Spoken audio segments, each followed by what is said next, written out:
the first of the ECPN's exposure series in dialogue with contemporary art, with panelists Debra Sparrow, Justine Chambers, and Shaun Dacey. The offices of ECEBC are located on the unceded, traditional, and ancestral territories of the Musqueam, Tsleil-Waututh, and Squamish nations. We acknowledge that we are uninvited guests upon these lands, and as early childhood educators, we are morally and ethically responsible to continually work always for a just society and to honor the original stewards of these lands. As part of our ethical responsibility to the profession, we strategically commit our time and resources to educating the sector and community by providing, investigating, and promoting the development of strong public policies and best practices that are based in research and evidence. The early childhood educators of BC envision a society where early childhood educators thrive in a supportive community that values childhood and education. We would like to extend our greetings to our colleagues who are celebrating the Lunar New Year, the Year of the Ox. The Year of the Ox suggests both stability and change. Given the tumultuous year we have had, we look forward to a new year, hope and good fortune, when we can gather again with each other in person. I'm speaking for Violet, as she said, I would like to wish everyone an excellent evening tonight as we all listen and think together with our esteemed panelists. And I would now like to ask Veronica to speak on behalf of the Early Childhood Pedagogy Network. Thank you. Thank you, Kathleen, and good evening or good morning, good afternoon to everyone. I see that people are joining us different places within Canada. We also have colleagues from Australia, and that's a little bit of what I have seen in the chat so far. As Kathleen mentioned, my name is Veronica Passini-Ketchable, and I'm one of the co-directors of the ECPN, or the Early Childhood Pedagogy Network, and I'm also a professor of early childhood education at Western University. I will say just a few words about the ECPN, and then I'm going to pass it on to my colleague, Cristina Delgado Ventimiglia, so we can begin this exposure as soon as possible. The British Columbia Early Childhood Pedagogy Network hosts the provincial group of pedagogists, and in collaboration with communities, the ECPN is committed to creating conditions for pedagogical leadership through this new role within the province of British Columbia, the role of the pedagogist. Pedagogists, we might define them as vital provocateurs who enact situated, transformative pedagogical projects in early childhood education centers, and they engage in supporting early childhood educators to co-construct curriculum with young children. The ECPN creates spaces for vibrant public conversations about pedagogical issues and pedagogical processes that matter to early childhood education communities in the province of British Columbia and, of course, beyond that. And it also fosters collaborations with other disciplines. And we try to do that through this event that we are here, that we are inaugurating today, which are exposures. And Cristina will be introducing all of us to what we mean by exposures. But before I pass it on to Christina, I want to say that the ECPN Exposures Are Curated is a creation of Dr. Cristina Delgado Ventimiglia, a dear friend and a colleague. Cristina is an assistant professor of early childhood in the Faculty of Education at York University, and she is also a pedagogista. Her work addresses the ethical question of living well with others within pedagogical gatherings, and she engages with this question by problematizing issues of subjectivity in relation to prescribed practices in education, and by unsettling pedagogies that are based in the idea of human supremacy and instrumental managerial logics. So with that, please welcome my colleague, Cristina Delgado Ventimiglia. Thank you, Veronica. And thank you, join you in this kind of sideway through the creation of the exposures. I just want to say I'm joining you with gratitude from the lands of the Cowichan people. And just to give some sense of what I will be saying, I'm going to share, as Veronica said, some words about an exposure. What is this thing called an exposure, or how I think about them. And then I will introduce you to Debra, Justine, and Shaun, and then I will pass it to Shaun, who will start the conversation and the dialogue. And then we will have some time at the end for questions that you can feel free to write them on the chat as the dialogue unfolds. So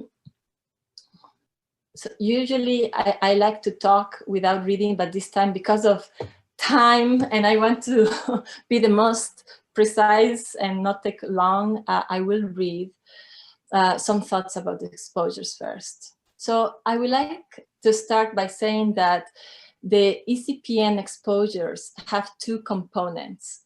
One is made of public exposures, like the one we are experiencing today.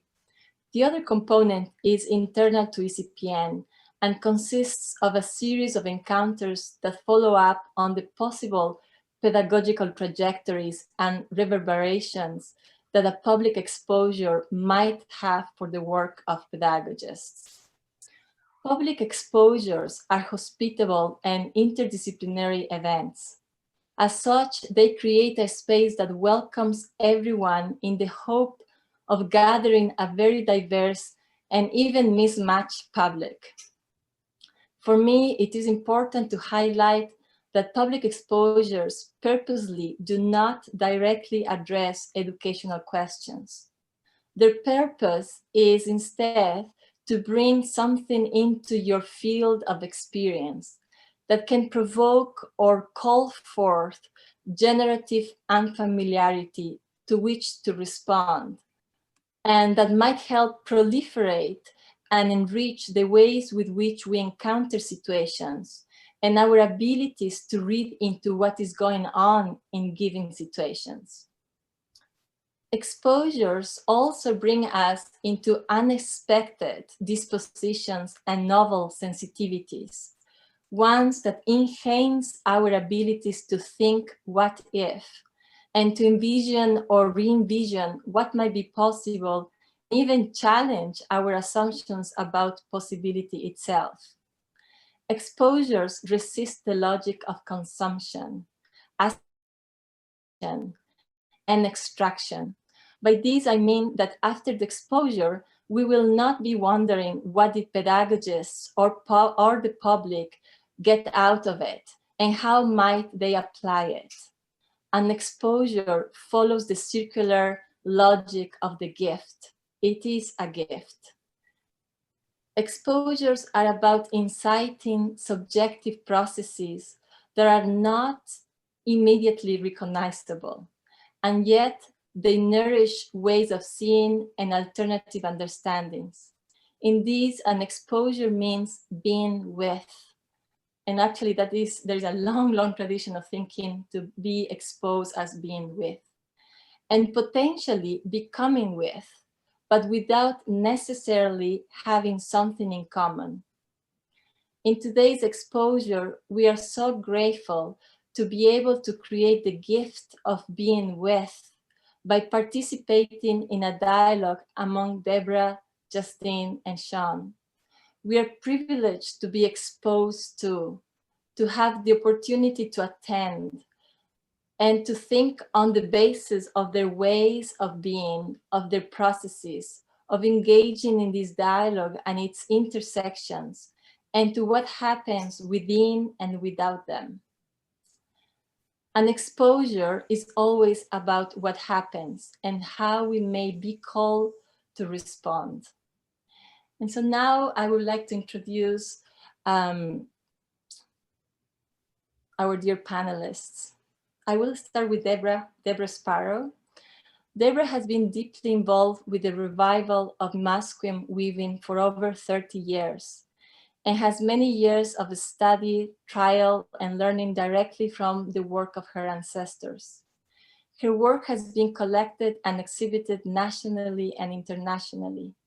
In 2018, Debra was instrumental in creating the Blanketing the City mural series, a part of Vancouver Mural Festival. For it, she created 3 giant murals that showcase masculine weaving patterns and acknowledge the visual culture of the Coast Salish people. And Debra, I brought this small moment in your practice and your work because of all the things that I regret of not being in 2019 in Vancouver, not being able to see the murals. That was one big one, but I have followed the beautiful videos and interviews about it. Justine Chambers. Justine is a dance artist whose movement-based practice considers how choreography can be an empathic practice rooted in collaborative creation, and the body as a site of cumulative embodied archive. Privileging what is felt over what is seen, she works with dances that are already there, the social choreographies present in the everyday. I have to say, Justine, I have been very compelled by your piece 100 and More, that is a collaborative piece, and the strategies of resistance that evokes when I see it. And of course, your family dinner that have very much been in conversation with food pedagogies that I have worked, but that, you know, it's another conversation. And I thank you for those two pieces, for that work. Shaun Dacey is the director of the Richmond Art Gallery. Previously, he was curator at Vancouver's Contemporary Art Gallery, where he was responsible for diverse programs of exhibition, education, and offsite projects. Other previous positions include director/curator of Access Gallery and public programmer at the Burnaby Art Gallery. Shaun holds a master's degree in critical and curatorial studies from the University of British Columbia. And before passing to Shaun, I would like to add that without Shaun, I would have not been able to put to work the idea of exposures. Since at least, I would say, the mid-2000s, Shaun has been a generous presence and a companion in creating exposures that at that time involved my Capilano University students. And of course, I am also grateful for those students that were hospitable towards experiencing exposures as part of their education. Justine, Debra, and Shaun, thank you so much for being here today with us. Shaun?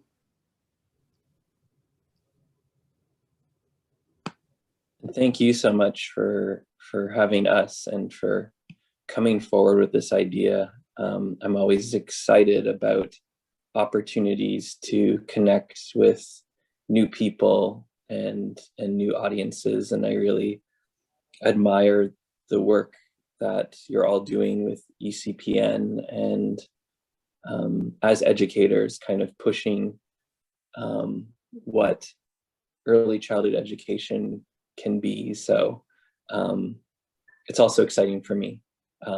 Anyway, hello everyone. As you know, I'm Shaun. I'm director at Richmond Art Gallery, located in Richmond, what we call Richmond, BC, which is situated on the ancestral, traditional, and unceded territory of Musqueam. If you don't know anything about Musqueam, I think you're going to learn a little bit today about it, but I encourage you, if you live in Vancouver or in the area, I think it's very important. And if you don't, Musqueam has really amazing online resources. If you ever visit Vancouver and COVID is over, they have an amazing cultural center. The Museum of Anthropology has some amazing pieces of Musqueam work in their collection. I'm 10 generation settler. I grew up in the territory of the Mississauga of the Credit. I grew up knowing nothing about these histories. As a white man, none of this was it was all erased. It was all invisible to me. I would say moving to BC 12 years ago, an uninvited guest here, I've learned so much about different cultures, about different experiences. And just to give you context, in Richmond, I've also learned so much about this land this land of time immemorial, and the changes that settlers brought to the land, and stories I've heard from Debra and others of the river delta, and the blueberries growing on the shores, and the marshlands, and the various villages that existed in places like what is now Steveston or Terra Nova, these settler places. It's really important for me as someone that runs an institution to learn about these histories and to find ways to share them and explore them. And so yeah, I mean, I guess it brings up all kind of jumping into what this is all about and exposure.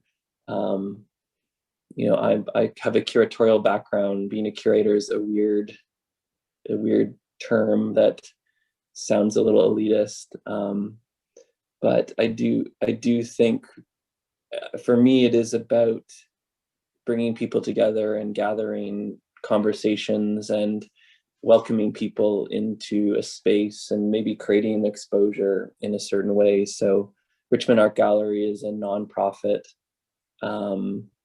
municipal gallery. I work for the city of Richmond. It's located in a cultural center attached to a library.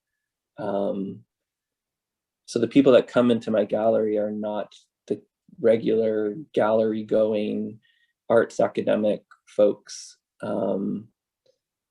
So for me, taking that position was very interesting, and that idea of once again of exposure, and how I can connect contemporary art, which is what we focus on in the gallery, to audiences that do not connect to it at all, or actually would be repulsed by that term or think that term is an elitist kind of term. And so really considering how to create a welcoming, safe place to present art, because I really believe that art is this really amazing communicative device, this idea of being with or engaging with in a different way. So, you know, when we create exhibitions or talks or school programs at Richmond Art Gallery, we really want to consider the history of that place, the context of that place, the people coming into the gallery. So for a curator, I think it's this mix between learning about all this amazing art that's being produced now or from the past, and how it connects to the context that you're presenting the work within. And for me, Richmond is, I would say, one of the most interesting places to put together exhibitions. I think it has every hot button topic in Canadian culture now. You know, being on unceded territory, developed into farmland, now being developed again. It's 65% Chinese speaking. So there's a new community of people living there, converting into an urban environment. So for me, it's how do we create an inclusive conversation, intergenerational, multilingual, because Richmond can feel like a very conservative place at times, and communities can feel quite siloed. And many people probably don't know that Musqueam is just right across the river, wouldn't even know what happens there. Many, even within Chinese communities, between Cantonese and Mandarin speakers, there's not these connections that happen. So for me, it's been kind of envisioning how to open up dialogue, how to host conversations, and all under this guise of contemporary art. And what is, you know, that's the big question. What is contemporary art? And I would say there's no wrong answer. It's what you choose it to be. So when I was invited to invite some artists to share their practice, I wanted to push the envelope a bit as to what maybe most people think a contemporary artist is. You're probably thinking of weird abstract paintings, or I don't know, mattress sculptures on the floor, or so I really wanted to invite some people that have really inspired me, that I've learned a lot from by viewing their work, and to really, for everyone, as this exposure, to consider the breadth of artistic practice that is contemporary. Contemporary, I think, is anything that is relevant now. So a weaving from 200 years ago can be of important relevance to our community here. Someone like Justine, who studies everyday movements, gestures at a dinner party, is a visual art, is a contemporary form. So I think there's these so many connections into, you know, socio-political, cultural, traditional art making. So yeah, I've invited Justine and Debra to come and share their practice, and kind of out of that sharing of what they do, maybe have a few sort of follow-up questions to just see where it goes. But I did want to kind of contextualize kind of where I come from and what I do, kind of running a gallery. And I'm happy to answer more questions about it, but I'm more excited, I think, as a curator. The exciting part for me is to gather people together and to let things unfold as they do, and kind of get out of the way, because for me, the stars of the show are the artists. So I'm going to give Justine and Debra each 15 minutes to introduce what they do, and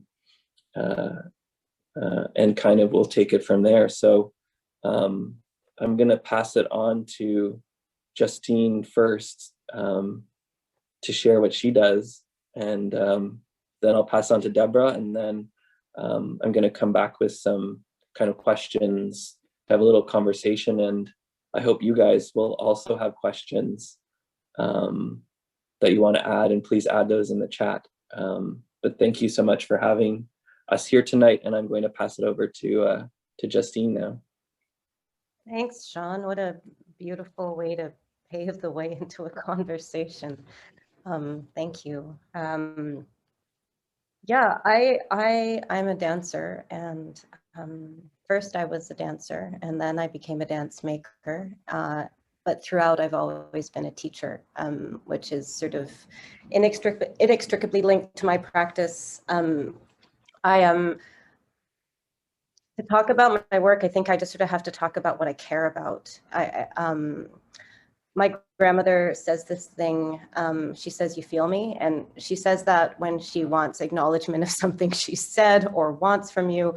But I feel like this phrase, it's not, did you see me? Did you hear me?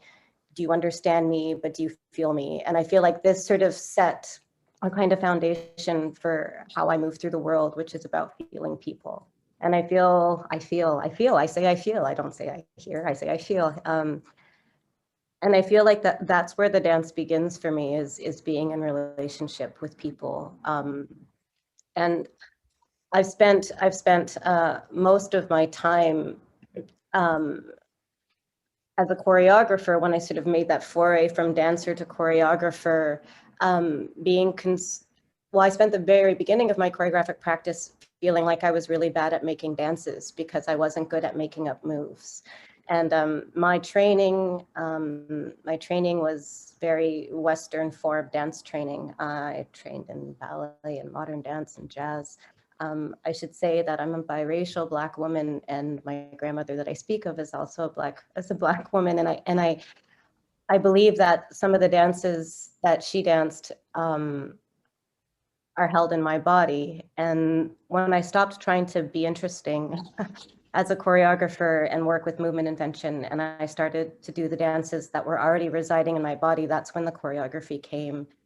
And so, like Christina said in my bio, I'm concerned with the social choreographies of the everyday. So I'm really always concerned with how we're together. And this seems to be a theme. And so far in this talk, it is really about, for me, asking the questions of how are we being together in this present moment?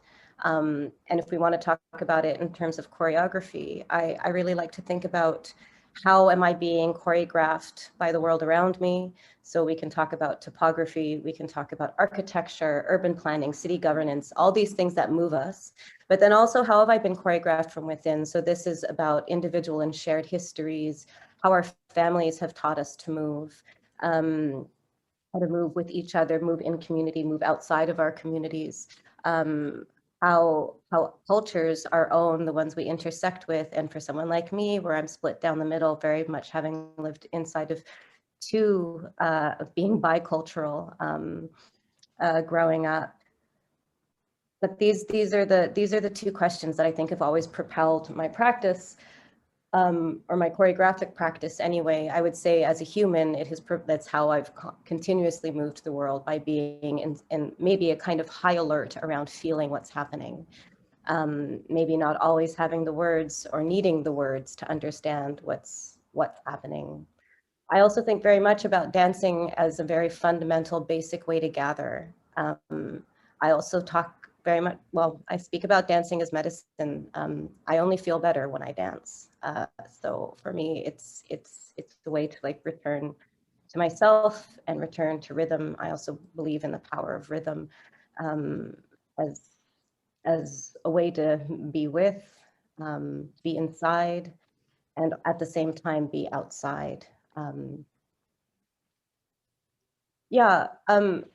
So if I'm going back to social choreography and some of these questions that I'm asking into my work, I don't think that I have any answers to these questions. It's always a constant how, because in my mind, when we're dealing with social choreographies, and I can give some very simple examples, lining up, right? In this COVID time, we've been lining up, right? Or we can talk about state-sanctioned choreography, which also emerged during COVID, which was maintaining social distancing, right? We kept those 6 feet, and we were very good dancers as a community in Vancouver anyway. I was struck by what obedient dancers we all were.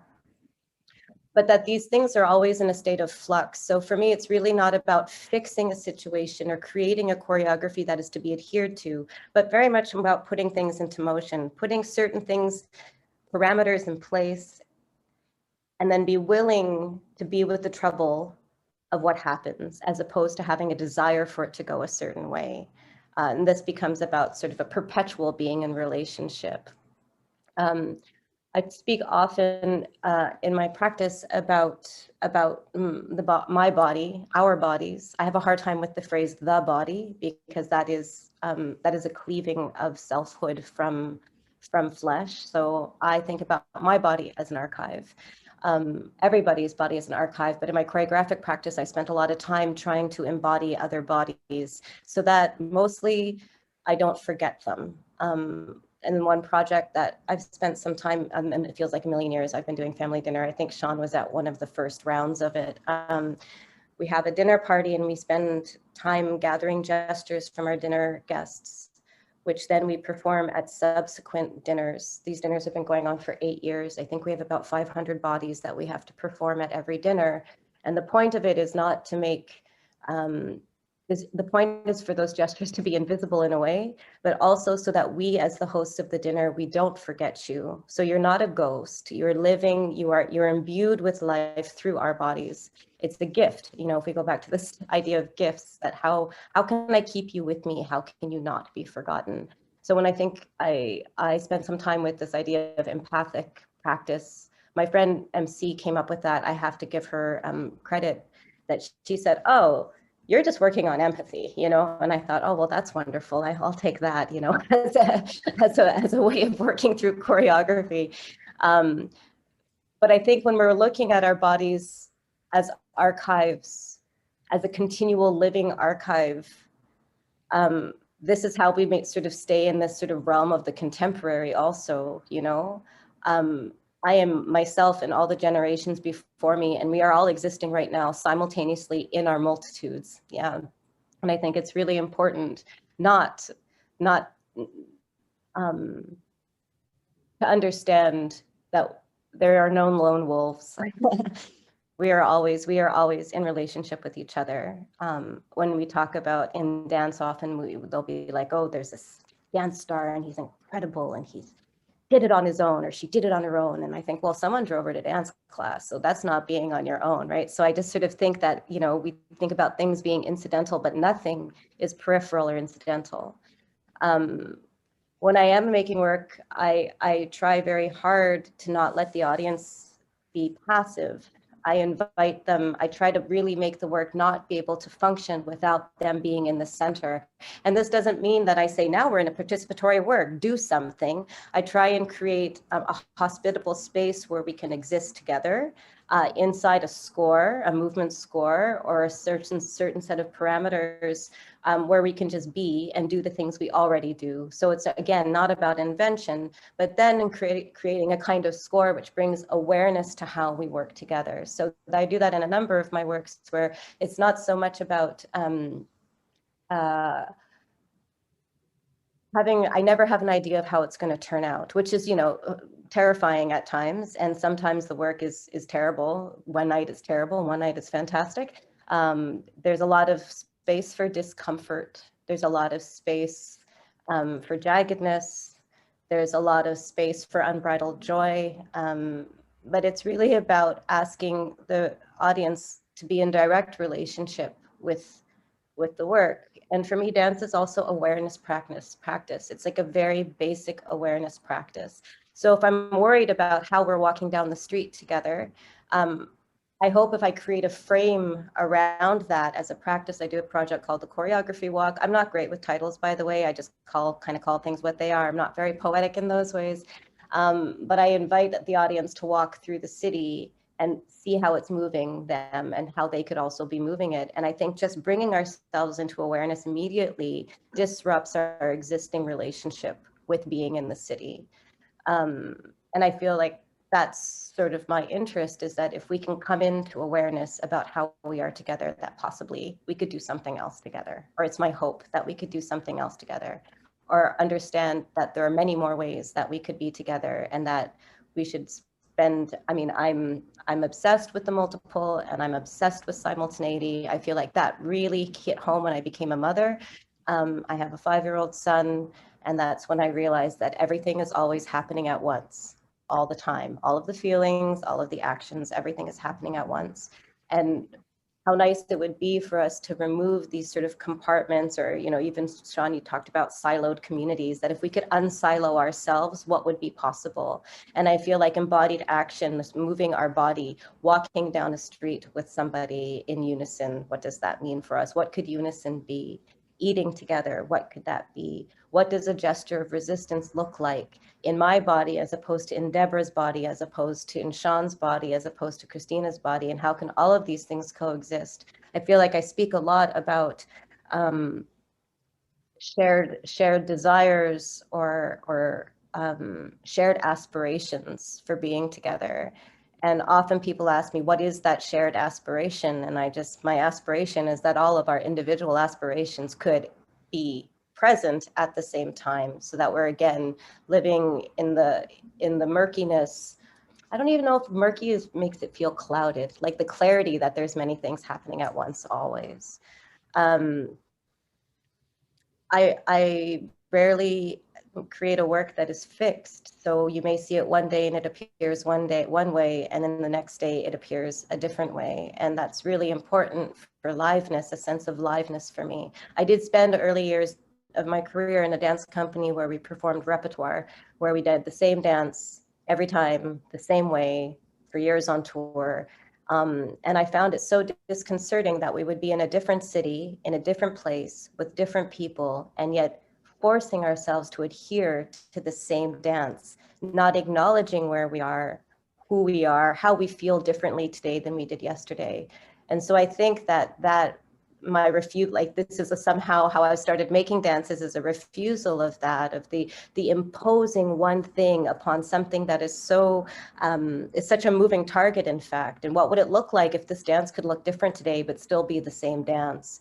And I feel when I think about this, I think about soul line dancing, which is something that I used to do with my grandmother. After she was done bowling, we'd go in the basement of the bowling alley and then we would line dance. So like soul line dancing, like electric slide, if you need like a visual. And how in those dances that are set, you do 4 steps to the right and you clap, 4 steps to the left and you clap, that there are never ending iterations of that. And the more you do it, the more nuance you find. And it is about not adhering to the whole, but finding yourself within it in relationship with others. And we go back to this idea of with. So what is it to create scores? So I create scores, which are, you know, guidelines, but what happens within that has to be responsive to the moment, has to be responsive to who's there and where we are. Where we are makes a difference. If I'm in, you know, Little Town, Michigan, or if I'm in Berlin, those are different places. And it's my job as the artist to be in relationship with them, or this is what I hope. And because dance, it's our bodies. We have the freedom with our bodies to make change, incremental change. And I think this is also really fundamental to my practice, is that I'm really interested in tiny movement. So the fact that I can turn my eyes this way or I can do it with my head, those are 2 different gazes for me. And so these are the things that I get really excited about. I'd written a whole bunch of notes and I just didn't read any of them. So I think that's probably close to 15 minutes, no, Shaun? I'd love to follow up on one short question to you, which is, you know, my understand, like there's dance, there's the dance world, you know, ballet, modern dance. So what led you to want to work in gallery spaces, in alternative spaces, to operate more with visual artists and kind of be in those spaces versus to, you know, work within more dance spaces? Or it's kind of like you work within both. So what kind of led you out of that formal dance world into something more experimental? Well, I very much occupy both spaces, I would say. I mean, I teach ballet BC, you know, so I'm still like very much embedded in like capital D dance land. I think, you know, it really came from an invitation from Sarah Todd. I think that was the first time that I was invited outside of a dance space. And I was like, what, me? But what I found that happened when I went into a gallery space or a visual arts space is that I didn't know the protocols or the rules or how to be in that space. I didn't know what I was supposed to do or not supposed to do. And that was unbelievably freeing. And I stayed like this the whole time, la, la, la. I didn't want to know. because it gave me this sense that the things that I knew, the things that I know, that I felt maybe intimidated or afraid or that weren't enough for the dance world that I had been occupying for most of my career. It felt like it was welcome. I feel like I've been incredibly fortunate that I've worked with really special humans who have really welcomed me to do the things that they know I care about, maybe in sometimes more than I could myself. So I think that was the first invitation, and then it just sort of kept going. And I just said, well, I'm just gonna keep going. If they're gonna let me do it, I'm gonna keep making these things. But again, if we're going back to relationship to space and place and histories, because my formative training or my formation as a dance artist weren't in gallery spaces, weren't in relationship to contemporary art practice, like visual art, it freed me up. It just freed, like very simply, it freed me up because I didn't have to adhere, when we talk about social choreography, like I didn't have to adhere to the social codes that were imposed by the dance world. Thanks so much. I love what you said about the body as archive, and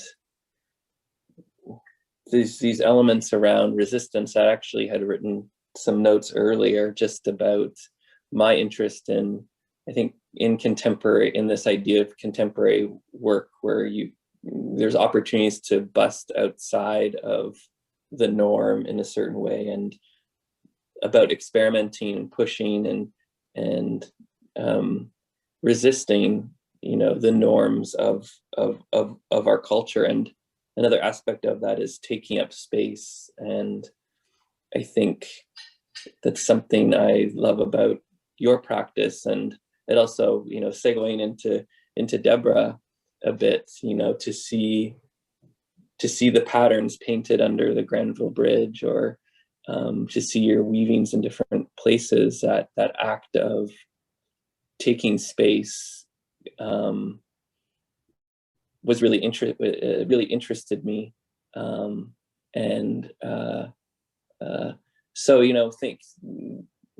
bring everyone the kind of the loop of, in the art world in Vancouver, there's you can show in the galleries, but public art is this other huge thing, and this amazing moment where, I love that moment of provocation, that moment where you're stopped and you notice something different and you stop for a second and what is this? And I love those moments with art and with that kind of visual communication. And I'm going to pass it on to Debra now.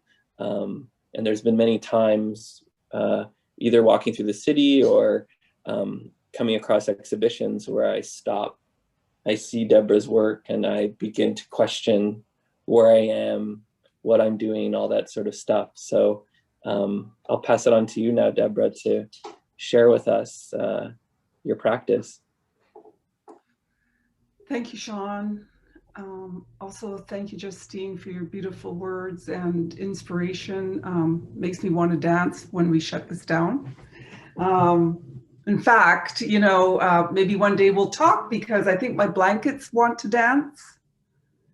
And I've been thinking about it for a long time, because maybe this is my segue into who I am. Our blankets have been silenced for 80 years. And it is that has touched my soul. I think my ancestors began to speak to me, and I wanted to know who my ancestors were, my people were in my land. And I was coming from that other perspective of going to a school and not seeing myself there, and being schooled in a different way than I may have seen in my community. And so I would always feel like I was leaving, the space I was in, and really not understanding the new space I went into. And, I kind of spent my life that way, observing other cultures, and really at a very early age wondering where I fit into that, or if I even did. And I did it unconsciously. I think I just, something was always speaking to me that I acknowledged that there was a difference in me moving in this world away from mine. And that's what really, and I don't even want to use the word inspired, going to school, not seeing myself, and then leaving that institution to educate myself outside of the norms, outside of the assimilation process. And my mom might have called me a rebel, but I always thought I was just wanting to explore a different way. And I didn't feel like I was being a rebel. I felt like I was, going to that, that statement, the school of life, and really recognizing how other people schooled themselves. And I think that what you're all doing in your early childhood, that word you're using, is amazing, because it's how I sort of always envisioned my world. And as I began to teach, and I began to teach myself about my history with my grandfather and my history in my family, as we began the process of educating ourselves with no teachers, because weaving has been gone for 80 years, 85 years, and there was no one to show us, to teach us. So we began the conversation, the oral tradition of what was weaving and where was it? Did we have it? How come it's not here anymore? And it just became, it engulfed me and my sisters and the community, some of the community women, and we spent time with our grandfather and him educating us about the values behind weaving, the history behind it, the educational components that are so important. That I spent 2 hours this afternoon with my grandson, who's 15, and I've raised him. And I really didn't know that at one day I'd be teaching him weaving. And he asked me to do a school project. And I was really honored, because I've never asked him to be a weaver. I've never said, do you want to learn? Do you want to work with me? When he was very little, sitting with me by the loom, what a beautiful romantic picture. That never happened to us as children, because it was all gone. So for him to sit at the loom with me, sometimes I'd let him do little stitches in between a lot of my work that's hanging in different places, so he's there. But it also was a connection to our whole history. So every time he took a string, I would teach him.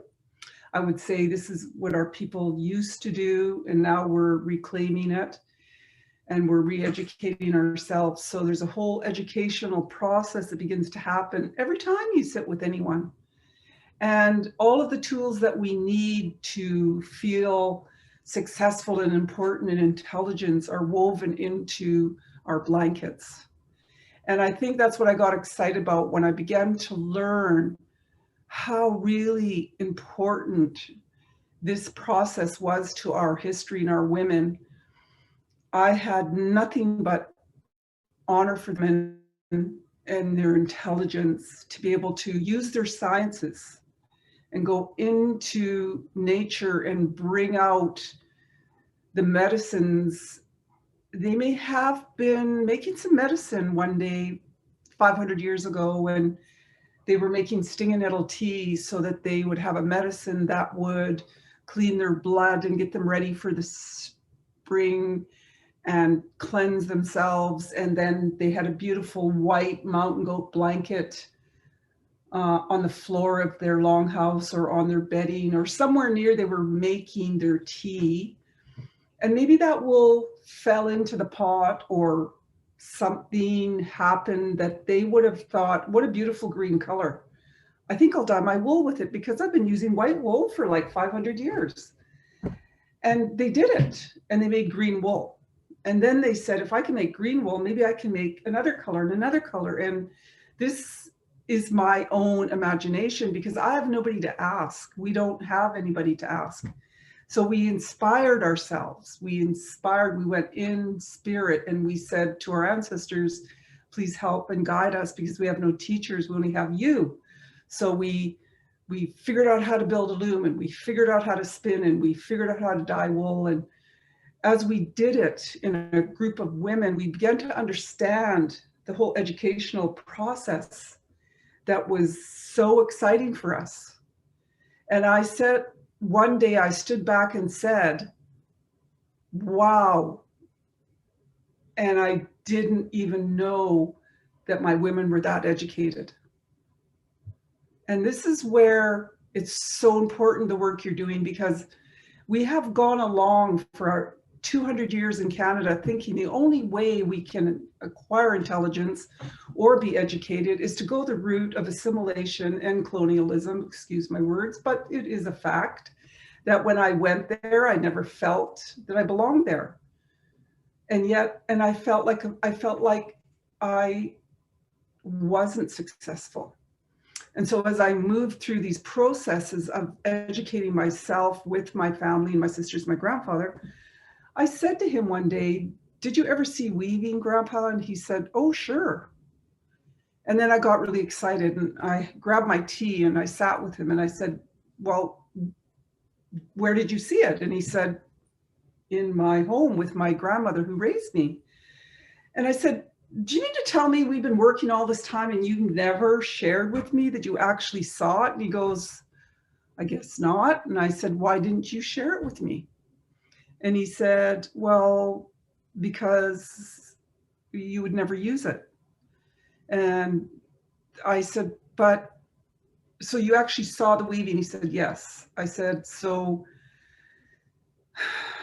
how long has it been since you've seen it? And he said, well, I guess I was a little tyke and I was just coming to my senses, which would make me about 5 or 4. And I saw all the women working together. And I said, the women were working together? He said, yes. And I said, wow, because sometimes we think it's an individual thing to sit at a loom. But in those days, they had to make huge blankets to look after all their people. And so textiles were very important. And so they worked together as a collective because they had to get through a lot of work. And it was ongoing. And I'm sure they worked all through the winter. So they had jobs to do. And they weren't just sitting around doing nothing, or, you know, they wanted to be creative and they wanted to bring the elements of the world they lived in into their blankets. And that's why I kind of have a little bit hanging behind me. So you start to see that patterns are so mathematical. So when we're working with science prior, now we're going to work with mathematics. So when I was teaching my boy, and I've taught other people, of course, I said, it's all about mathematics. It's about adding, dividing, subtracting, counting. In fact, if you look to the corner over here where this design is, yesterday I had to take it apart 5 times because I was busy talking to him and I wasn't paying attention. And I went off by 1 or 2 stitches and it took the whole pattern somewhere else. And I could have left it, but I've said, no, I'm going to do what I intended to do. So I came back and took it apart. And I explained to him how important paying attention to the stitches are. And they're not just pretty patterns, they're all mathematical. And they work together in and out of all of the wefts. And so it's very important that we understand that it's all about mathematics when we're working. And not only in textiles, but in building wood and canoes and building homes, and everything we did was mathematical. Where did we get off our own track, thinking that we were not equal to society? And that happened in residential school when they took us all away from our parents, who were the teachers, and put us into another system. And it's been a hard journey.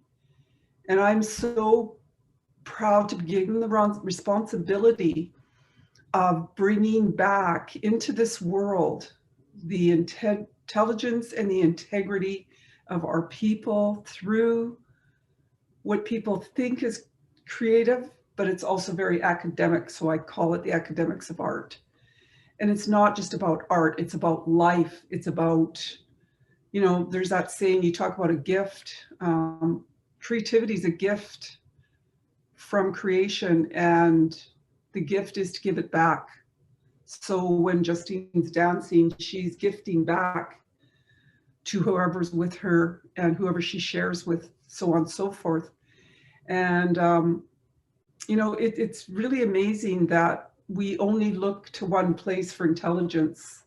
I shared with my boy today that knowledge is power, but we must remember where the knowledge comes from. It is not always written in a book. It is in other places that we go and we experience, that we find knowledge. It also is deep within ourselves, that we are connected to everything around us and in our spaces and in our forests and our waters. And it would be hard to be connected living in an apartment in a city where there's apartments to apartments to apartments. Where do we find the knowledge there? And can we?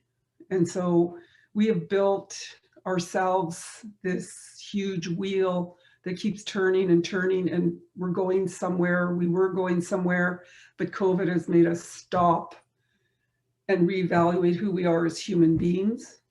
And we have to come back. And as we come back, we take the threads of time and of each one of our cultures, and we weave them back into a society that's been stopped in its tracks. And we realize how very valuable history and knowledge for each one of our cultures is, and that we must open ourselves to learning, and that it isn't just one way. It's in many ways. We could call some of the things we do child labor, but it isn't, because the children want to learn, and the children come into the world with knowledge, and we sort of sidetrack them because we say, you have to go that way and you have to get that test right, or else you are not valued. And that's so wrong. It's just so wrong. And they feel lesser.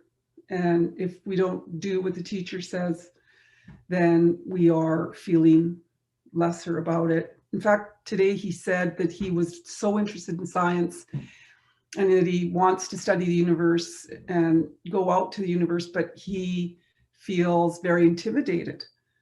So I said, take intimidation out of your conversation, out of your vocabulary, throw it over to the side and do it one step at a time, like we do weaving.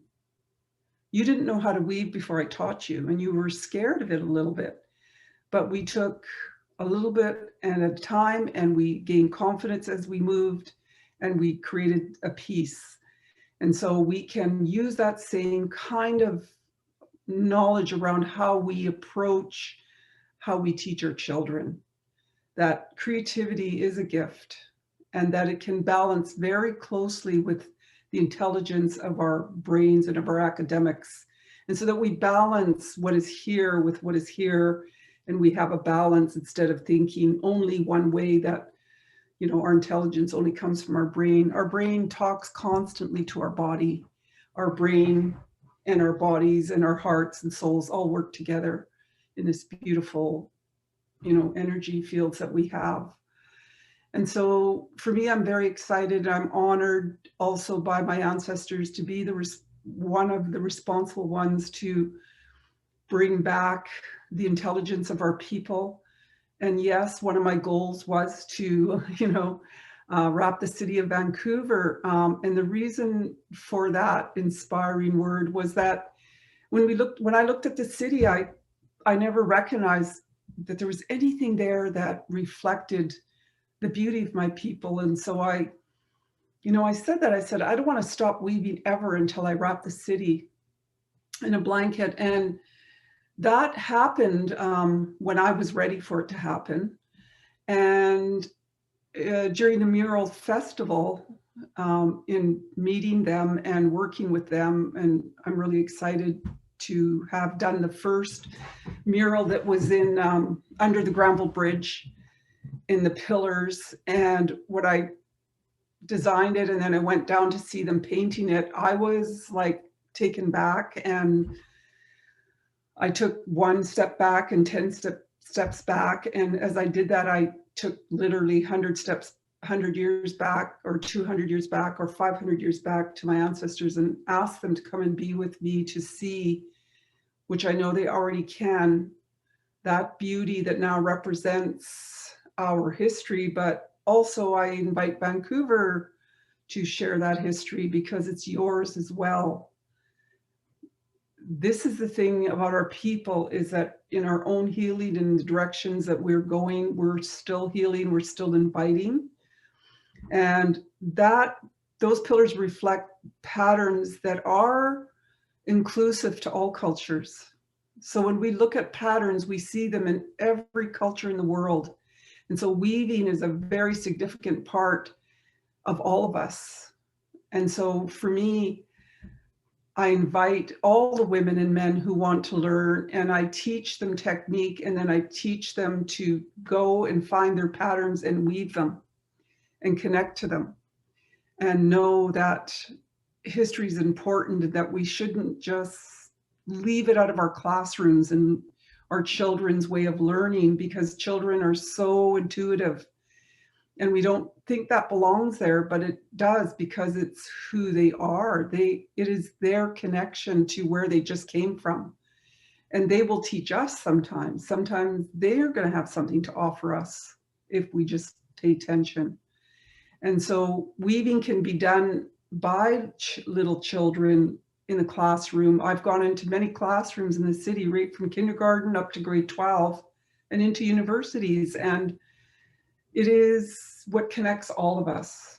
And I just think that what you're all doing is on the same track as what I've been doing for 20 years. And I'm excited about it because it means that we're coming to a different way of being in the world and understanding. And so I'm probably getting close to my 15 minutes. Am I, Shaun? And I want to end by today I had a nice message sent to me by the universe into my Instagram, because I'm going to read it to you and you're going to be really surprised, as I was. The biggest atrocity of all is to indoctrinate our children into a system that does not value their creative expression nor encourage their unique abilities. I was like, wow, that's a message that came up on my Instagram, and I knew it was meant for this conversation today. And if that isn't a gift, I don't know what is. And I know we'll have more conversations, and we'll keep these conversations going on because they're valuable until we all get to that place of equality. And we're going to work towards that, because that's another thing that this 15-year-old asked me today. He said, where do you think my generation will be? And so we had a long conversation about it. So thank you for having me today, and thank you for the work you're all doing, because I think we're all on that path. So thank you. Thank you so much, Debra. It's always, I feel like I go to school every time in a good way, every time I hear you speak. I always learn so much and gain so much insight. So thank you. And there's so many questions from the audience that I feel like I want to jump into a few of those first and see how that goes, because both of you have sparked some interest from our audience. So I'm just going to pull up a chat they've been putting in the chat, and I'm going to ask. Well, I'm going to ask a few from here. First one is for Debra. What thinking happens for you when you engage with color, with the colors you weave with? How do you listen with color? And that comes from Sarah. Interesting enough, I mostly, when I'm going to, do the process of either dyeing wool or working in color, I kind of just wait and think about who it is I'm actually making the piece for. And I have conversation around it, and we decide on colors. And then if I can't get it in nature, then I can certainly get it, you know, otherwise. And when it comes to colors, I really, we don't have anybody to ask. Like, we can only do it through trial and error and try and get color from our, you know, plants and dyes. But I'm listening more these days to other people who are dying wool and dying. It's really become an exciting place today. There's a lot of people working in dyes and weaving and textiles is coming back. It's not only wrapping the city, it's wrapping the world. And people are understanding that and the value behind what color means to us. And we're not sure if colors were significant to certain villages, to certain, you know, families. And so all of that part has got a big hole in it. And yet we're going to find a way of, if we can gap that. And what we do know is from museums and old blankets that were collected 200 years ago, that the dyes were mostly what we're using now. And a lot of mushroom dyes, all plant dyes for sure. So yeah, I mean, it's vast. I could stay here for half an hour talking about colors, but I know I can't, but thank you for that. Thanks. A question for Miriam. It's long. I'm gonna shorten it, but it's kind of talking about that line between making art, doing a creative thing, and it also being a job. And she's wondering if for both of you, have you been in situations in which what you do is more work than an act of creation? And she's thinking with her work in education, how do these worlds of must do and creative processes cross? What happens to each of them when they cross over? So, you know, knowing that this is, you know, not only this is a creative act, but it's also in a certain way your career or a job or the must do. How do you balance, or how do those two sides kind of play out for each of you? Does that make sense? Yeah, I mean, Cool. For me, yeah, certainly there's parts of making art or making performance in particular, because there's this whole thing about production, right? That can come with it. Even if you're doing a walk through the city, you're not left unscathed by production coordination. And in fact, at a certain point, I mean, yeah, sometimes it's a drag. I mean, but the must do doesn't undo the creative act for me, I guess, is what I'd like to say. I must do it, so I do it so I can do the thing I want to do. And I think this is also something I try and like explain to my kid. It's like, well, if we do that, then we get to do all this amazingness over here. And it's not without frustration or irritation, but also some of the, I mean, one thing that I find is that much of the coordination for a project, even just scheduling the people, I work with glorious humans, like the best of the best of the best. So that means they're busy. So making a schedule for them that's one of the few things that makes me cry. Like trying to schedule us around our children and our families, or with our families and our children, like that is one of the things.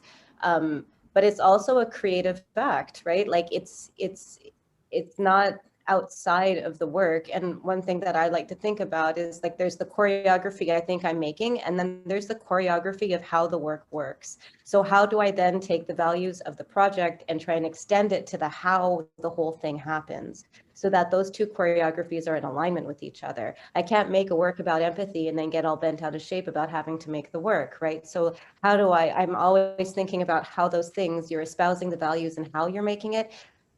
happen logistically, and that then becomes a creative act. It's not always easy to get there and feel like so sanguine about it. I sound all chill now, but I'll tell you what, that's not always the case. But I think that's just part of it. If you want to do the work, you have to do the work, and some of the work doesn't always feel as fun or glamorous. Not that long ago, I went away to do a work, and leading the whole year leading up to going away to do it was kind of hellish. I'm not gonna lie. And but then we got there and the work was glorious. So there you go. And I wouldn't recommend having a year of hell, logistical hell, but was part of it in that case. I learned a lot. But I think it's, you must do it so that you can do the thing that is important to you, and hope that the thing that is important to you, the creative act, has way more resonance than the logistics in your life. Thanks, Justine. I think for me, I come from a really different perspective of what it means to be a weaver, and it was never work. It was my journey to find my people, and so it was never work. It was like step-by-step introduction to them and to what was valuable to them and what was important. And I realized too that it was work for them, because they had to go hunting and they had to get mountain goat and they had to prepare it all, and they had to take all the steps, as I mentioned earlier, to do the end result. And that's how it is for me now. But I don't look at it as work. I look at it as this amazing steps that I take to building the end result. And I've never made a weaving for sale to a gallery. Everything I make has a reason to come into the world, and it belongs to someone, and I talk with someone, and I converse with them so they can wrap themselves when I'm finished. But I knew that not everybody would afford my work in the end, and so I have been making a commercial product, which becomes work, because I then share it with other people who have a different budget than that person or that person. So it's becoming a business for me in the secondary part of it. But it's only a business because I want everyone to be able to have the beauty of it. And so I wanted to create those patterns for everyone. I can go from a commercial blanket to a scarf to the murals, and that we're all engulfed in this absolutely beautiful reflection of who the universe wants us to be, really, because those patterns are in our world. And so I've always talked with myself and my ancestors to feel that what I'm doing, we call it work, is not really work. It's an honor. And if I keep that then I'm always honored to stand in front of my loom and to create on behalf of them. So I'm just the messenger. Even in the classrooms, I share those kinds of little conversations. And when the woman was asking me about color, I think one of my most favorite experiences going into a classroom, we will ask the children to prepare a dye for us before we come. And we give them a little piece of wool, and we send them home and say, you have to find some dyes and bring them back. And we don't give them any total experience on it. We don't say, this, what we share with their parents, how to dye the wool, like don't go to the stove alone, go with your parent. But they have to find the dye. So I say to them, you have to find the dye. And so if it's winter and there's no dyes, where would we go? So they go to the grocery store, they go to the fridge, and they make their dye, and they come back so excited about their colors. And we share that knowledge of color transferring from a plant to the piece of wool. And then we ask them, where did the color come from? And they'll say, a beet. And I'll say, but where did the beet come from? Well, it came from the store, but where did it come from before that? Oh, it came from the garden. And I said, okay, so if it was in the garden and it's purple, how did it know to be purple and not red?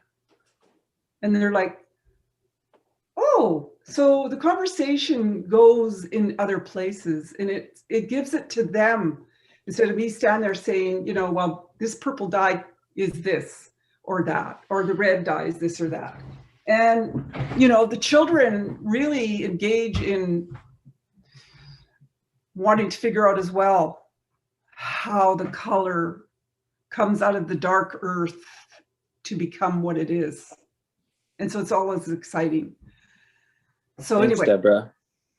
You're welcome. I see Christina popped up, and I wanted to invite her if she had a question or a comment or some thoughts to lead us into this last 15 minutes that we have. Yeah.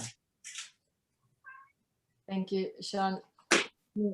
Thank you, Debra, Justine, and Shaun. And I have so many, I don't know if there are even questions, because I think that for me, what I experience in an exposure is more about a layering of an affectation that stays in me. And it's almost like the gestures of the exposure that I take with me.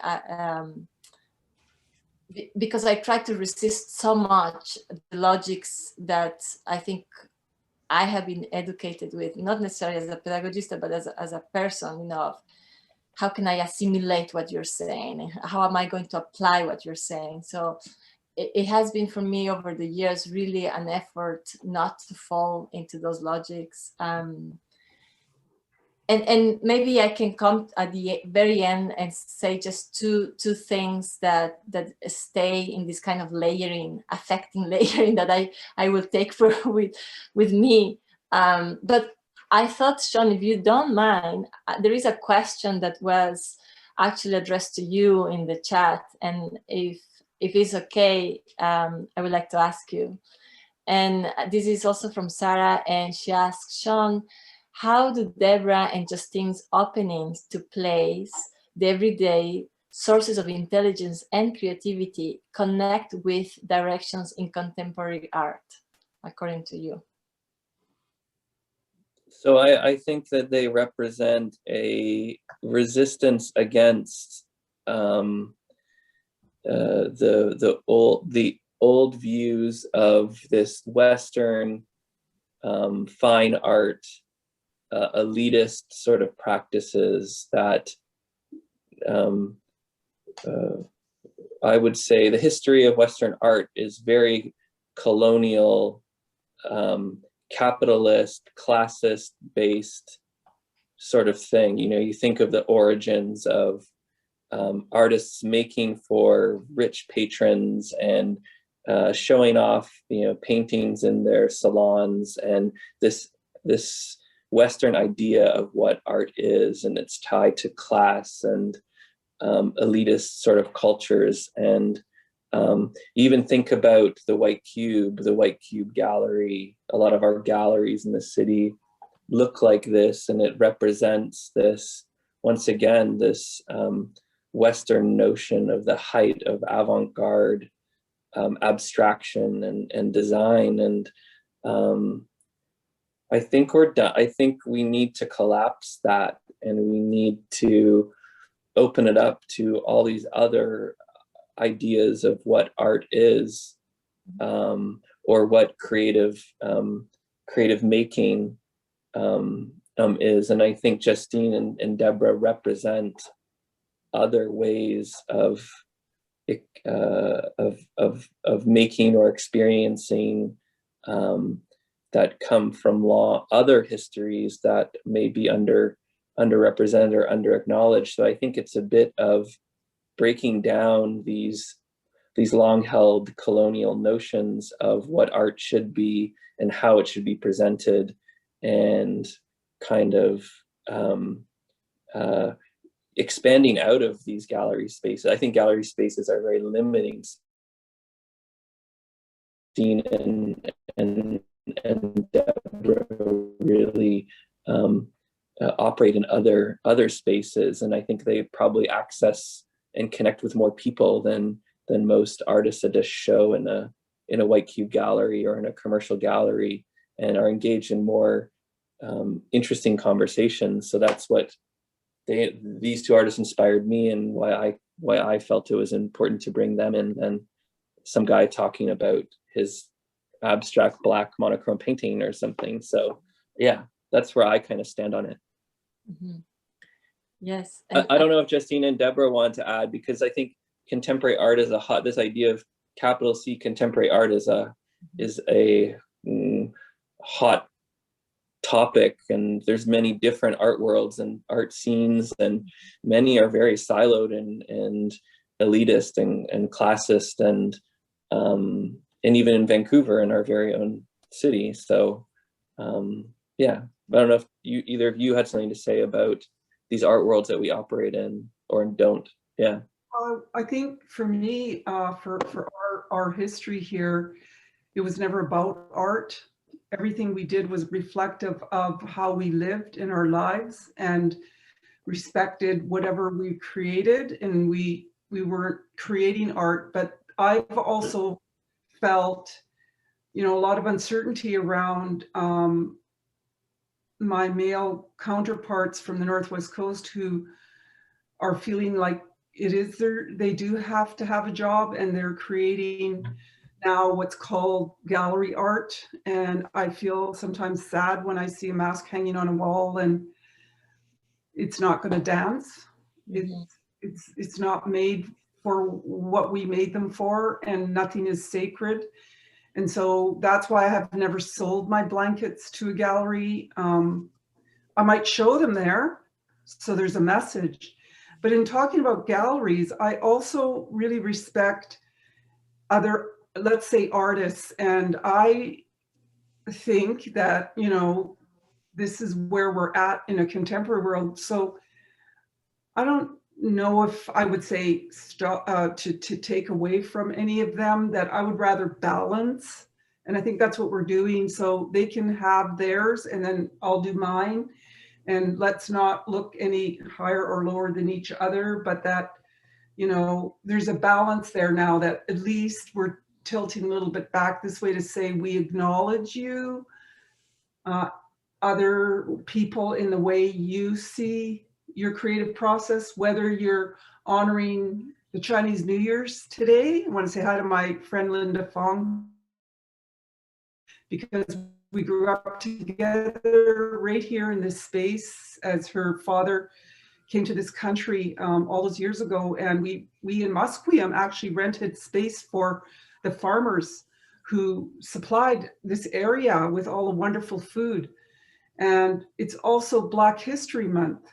And so there's a gallery, the art gallery now is hosting Black artists, which I'd love to go and see. I guess I have to wear my mask and get down there.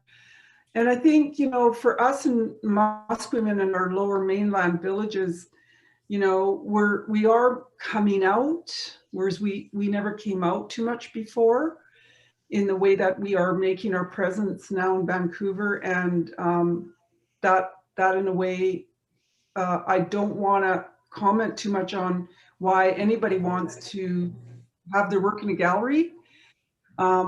It's up to them, and I just respect that. And I just don't want other people to look at my work and say, in their mind, the way they've been taught to look at other artists, because I don't want to be in that category, because what I'm doing is for history. It has nothing to do with art per se, the word.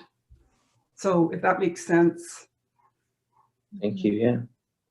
Mm-hmm. Christina or Veronica's popped up now. I don't know. We have 5 minutes left. If there was kind of a final question that you. Oh, great. Yeah. Well, Veronica, I'm also checking in with Veronica.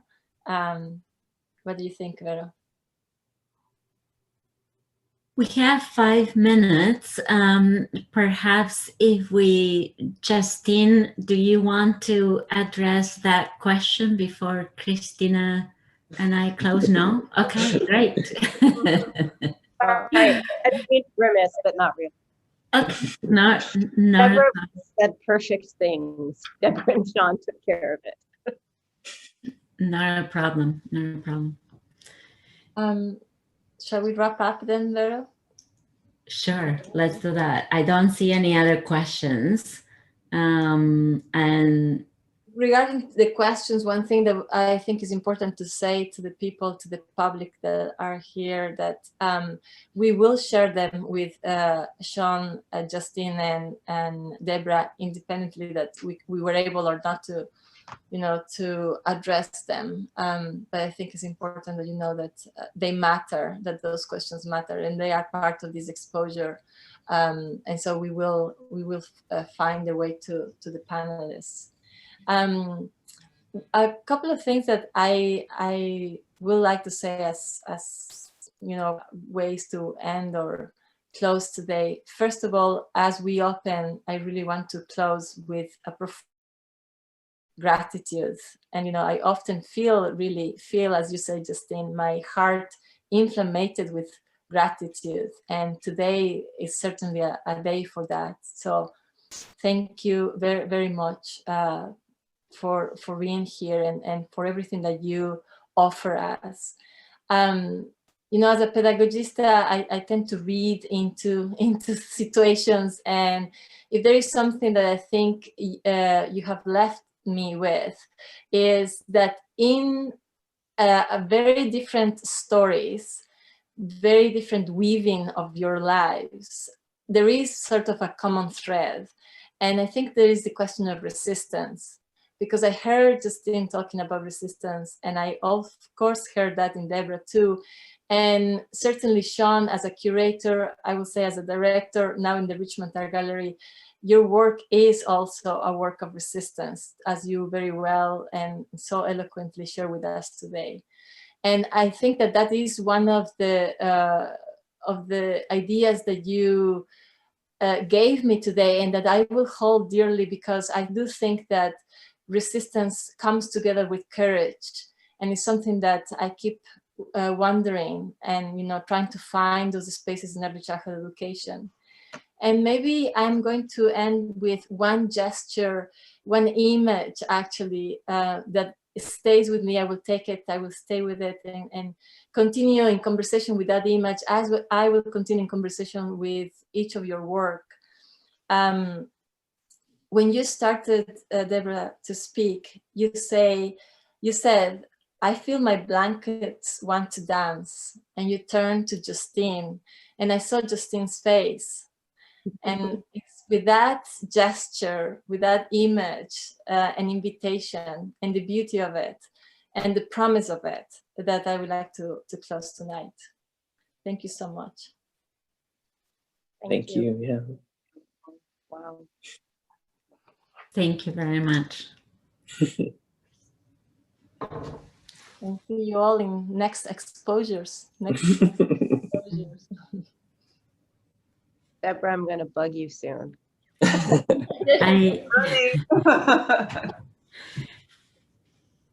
And yeah, thank you, Christina and Justine and Veronica and Debra.